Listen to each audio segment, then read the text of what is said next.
Hello, in this video I'm gonna show you how to change your audio preset on your CHiQ TV. So to do this, you need to press this button on your Pilot. It has this home icon on it, so press on it.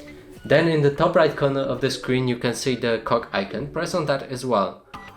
And here, just go to audio settings, and from here you can change the preset to standard, user, which is the settings that you've actually changed yourself, sport, games, news, music, movie, drama.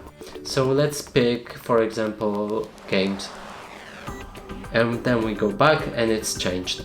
So that's it for this video. Hope you like it. Please consider subscribing to our channel, leave a like and a comment below.